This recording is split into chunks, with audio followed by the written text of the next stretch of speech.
দেখো কম জায়গার জন্য কি করি, কি করেছি আমি আরো। এই যে দুটো বস্তার প্যাকেটে দুটো গাছ আমি লাগিয়েছি, দুটোই হচ্ছে টগর গাছ, একটা সিঙ্গেল একটা ডবল। দুটো 8 ইঞ্চি টবে ছিল, টবে দুটো করে দুটো গাছকে আমি ছাদের মধ্যে কোথায় রোদ লাগাবো খুঁজে পাচ্ছিলাম না, জায়গাটা না পেয়ে দেয়ালের বাইরে রেলিংয়ের যে রড তার সাথে বেঁধে দিয়েছি দুটো বস্তার প্যাকেটে করে দিয়ে। এবার দেওয়ার পরে আর গাছে আমি নির্দিষ্ট পরিমাণে একটা খাবার দেই, যেটা টগর গাছের সাংঘাতিক প্রিয় খাবার, মানে টগর গাছের জন্য যেটা বুস্টার ডোজের মতন কাজ করে। এবার সেইটা দেওয়াতেই দেখো গাছের চেহারা একদম সবুজ হয়ে নতুন যত কুশি ছাড়ছে প্রচুর কড়ি নিয়ে বেরোচ্ছে, আর কড়িগুলোতে ফুলও ফুটছে, কড়ি ঝরছেও না। আর এই যে আমার এই যে বুদ্ধিটা দেয়ালের বাইরে বের করে দিয়েছি, এই বুদ্ধিটা কেমন একটু কমেন্টস করে জানিও।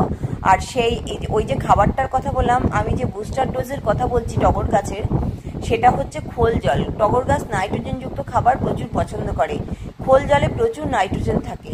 এবার সেই কারণে খোল জলটা টগর গাছের জন্য বেস্ট। আমি দুমুঠো করে খোল ভিজিয়ে আমার ছাদে বিভিন্ন সবজি ফুল গাছ লাগানো আছে সবগুলোতে দিই। এবার দুমুঠো খোলটাকে আমি 3 দিন করে চালাই।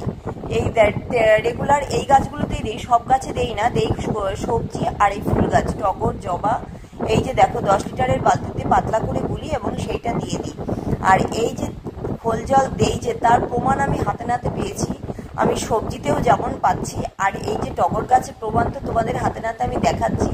এই গরম পড়ার সঙ্গে সঙ্গে এই বস্তার প্যাকেটগুলোতে দিয়েছিলাম, দেখো পুরো হাতে নাতে প্রমাণ, দেখো কত সুন্দর গাছটা।